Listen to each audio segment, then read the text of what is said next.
Hi, I'm Tim Fahey. I want to invite you to our What You Need to Know About Developing Do-It-Yourself Videos. We're going to go over how you actually produce these types of videos through the different social media channels, including some of the tips and tricks with some of the editing software as well. You know, the world's really kind of divided pretty much in the two areas right now, with Adobe having Premiere, Adobe Rush, Adobe Spark, and also Apple has the iMovie and Final Cut. So did you want to, either one of you want to give a quick overview of what you think about the editing tools, and have you used them, and what do you think? I'm pretty big on using DaVinci, which is made by Blackmagic. It's a whole different experience. I started off with Sony Vegas and then moved on to Adobe Premiere Pro. As a pro, I have my reasons, but I think the one that has the most information out there, if you're trying to use a pro level software, which is paid for, is Adobe Premiere Pro, something to begin with. Yeah.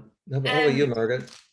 I'll put a plugin for easy installed in your computer already, iMovie. I mean, there are all kinds of things out there that make it easy for you. But if you're just getting started and you're trying to get something out and you've never done this before, iMovie is a great place to start. It is very user friendly. Apple makes a really streamlined product and user experience. So play around with it. You can import your stuff. You can kind of get the basics down of editing and mixing and everything. And then once you're ready, you can move on to a more complicated product. So, and Tim, Mhm. I know you have a lot of experience with in phone editing software. So I don't know if you want to jump in and maybe say a couple words about some things that you find useful. Yeah, I teach a class in Montgomery College, and it includes Adobe Premiere, which I've learned to love because I used to use iMovie, and I've used Final Cut Pro, which I still love, and I love them all because they're professional level, but they're also simple. There's Mhm. also Adobe Rush, which is usable for your iPhone and or Droids, or it's free. And also there's a new one out, which I wanted to share with you, like how you can actually um, use some of these things. This one is, you may not have heard of it. It's called Adobe Spark, and it's kind of like PowerPoint on steroids, because you can actually have, different pieces in here. You can put this together in minutes and export. Here's a quick little demo.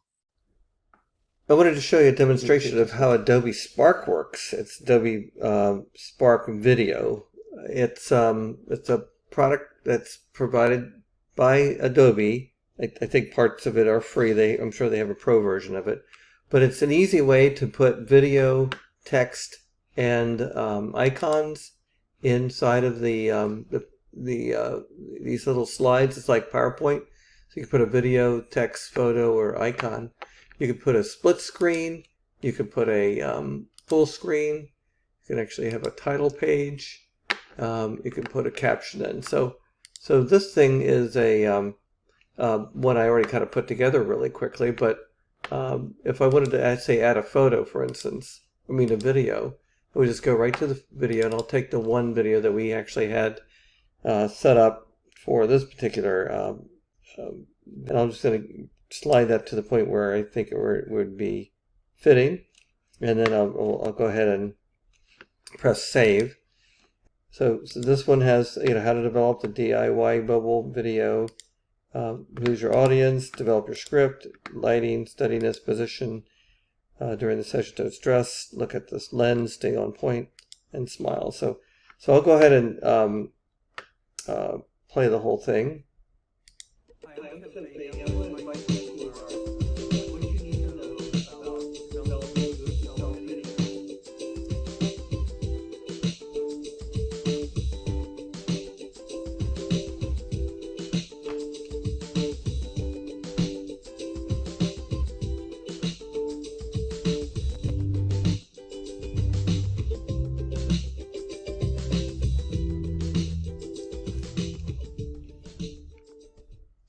And so what you can do from here is you can share it and publish it to any number of places. I guess embed it, send it to Twitter, send it to Teams, Yeah, I'd like to give you a quick look at what Adobe Rush looks like. When you first open it up, a new file, you come to a place like this. It shows pretty much all your volumes in your computer, which is a little striking. So I have a hard drive here, which I'm going to click on, and I'm going to go into this particular one, and I'm going to actually bring in some of the media that I have, which happens to be what we use for this particular event here. So I'm going to take on the round table, and I'm also going to take the another video here, and I'm going to go ahead and press create. And when it does it, it creates like a timeline automatically with these two pieces automatically on the timeline and the viewer right here. So you can just see how it goes right away. I want to invite you to our what you need to know about developing do-it-yourself videos this Friday, September 10th at 9 a.m. Okay, so what I could do is to stop it right there if I wanted to, or even continue it on to others. But I'll say if I stop it there, let me see what goes on from here. So we have our panelist here, and that would be what we're going to be doing. So I'm going to stop it there because I don't want to make it too long. Let's see, we can crop these by moving these handles over here, right? Okay, there we go. And I can also go in and actually add more pictures by clicking on this Add Media button. And I guess I'm going to look for graphics. Let's say you can obviously put audio or voiceover. And, oh, I didn't mean that one. But that's okay. I wanted to bring in more media from my area here. Let's put more in there. Okay, we'll put more in there. Just drag it right in, and of course we can actually crop this out. Go to the very end, and then bring that timeline all the way over here. So it's a pretty nifty program because you don't have to have all the constraints of all the different things that you would have in the other one.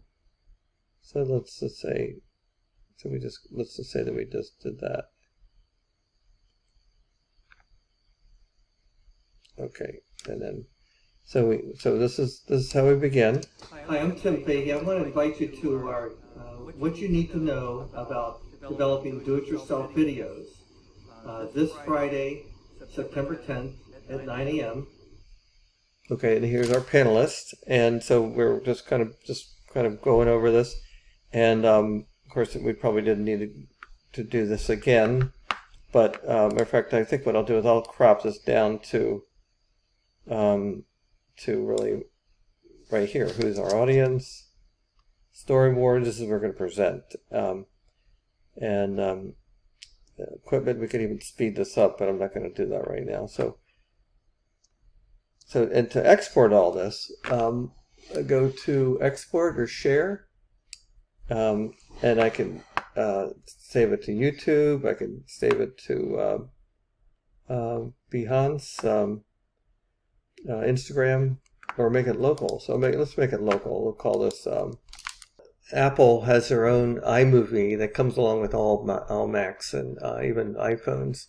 And so with the tablets and laptops and desktops working all the same, you start with creating a new document. You create a movie. They have trailers in here too. You can actually kind of emulate as well. And you create basically a timeline right here. You actually import all your assets, which actually it's right here. I'll bring it up a little bit. Import all your assets and put in Adobe Rush. We'll put the one that we had in here. Okay, let's grab National Clean Out Your Desk Day just so you can see it. So we have these two images here. And so what you can do is you can just take these and drag them down on the timeline, and you can actually crop them by moving the little cursor and grabbing the little handle on the side. And so you can actually do that. And then you can also do the same here. You can actually click the button here that'll actually put it on the other side. And so it automatically comes in with a bit of a like a little animation already on the image. It's kind of a Ken Burns effect. You can actually change the Ken Burns effect, which you can start from there to there. See, it kind of has an arrow that kind of shows you the way to go, so that the Ken Burns effect. You have titles and audio, and you got, different things you could put in here in terms of, like, right up front. You could actually put this on top. You can just call this by making the fonts different. You can make the sizes different. Hi, I'm Tim Fahey. I want to invite you to our What You Need to Know About Developing Do-It-Yourself Videos. And you can export it out to a regular file. So you can actually make sure it's 1080p. You can make it better quality. You can name the movie. So this is the Adobe Premiere interface, and I just wanted to kind of give you a quick tour. Down in the left-hand corner here is where you put all your assets, where you bring in. You can actually import them. Over here on the right is your timeline, your time-based material. We have your audio below and video above it. And here is where is really your picture panel, where you actually play it and see what's on the timeline. And the thing to do is that you go into the import area, and you can quickly import the videos that you want. Let's suppose that I wanted to import this again. And it would go down here to the very bottom, and I just kind of would normally take this and bring it up here. But instead, what I could do is I could double click here and take parts of it, and then also bring parts of it in here one at a time, and then put it on timeline and shrink them and cut them. But this is all time-based. It's also non-destructive. Also, I could put the lower thirds in here. I could put the Rockville Chamber logo. And then all I have to do once I get it set up, and it does play straight through. What you need to know about developing do-it-yourself videos. This Friday, September 10th at 9 a.m. And so also after this, all you have to do is just go to the File menu, go to Export, and press Media. And then, with this, I'll just call it Video Workshop. Including some of the tips and tricks with social media. We got Facebook, we got Instagram, we have Twitter, LinkedIn, and everything. And so the Instagram's been pretty hot lately, but it has a lot of makeup to it. I mean, we have Instagram stories, which are part of what Instagram Live videos are about. There's also the new IGTV, which is a long immersive one, and also Instagram Reels. And these two to work together, you've seen these before, and I'm going to go ahead and put this in our feed to show everybody. Plus, these are the aspect ratios that you need to know, because even though that it loves 1:1 or square videos, some of these things, for instance, like the 9:16, that means it goes width by height, which is very skinny, versus the 16:9, which are some of the other ones. And so that's about it. I mean, I'll go ahead and update that, and we'll go ahead and put that in our video. Anybody have any questions on that, or did you want to add anything to the social media parts to it, Margaret or Eric? My only takeaway is that you can do a lot in post. So if you shoot, I think probably I was dealing with a power surge, but when you're setting up your shot, make sure you have a lot of stuff on the sides. It's easier to crop down than it is to add things in. So even if you're like, oh, I don't need that wide angle with all of this extra junk, you can always cut that out. So with Instagram, even if you shoot a wider angle horizontal shot and always shoot horizontally, there are ways out there of editing that video down to the aspect ratio for Instagram. So you can do that in post. So always capture big and then use it as you need it for other things. I agree 100%. I don't deal a lot with the social media. My angle is I help create the absolute best content so that the marketing professionals have great stuff to put out. Love that. Sure. And Dawn, you do our social media quite a bit for the chamber. Do you have any tips that you've found that is useful? I know I'm kind of calling you out. That's okay. I mean, pretty much what I try to do is just to be consistent, because we have, meaning, you know, if I have pictures or whatever, put the logo in it as much as possible. Hashtags, using those to remain consistent across the board.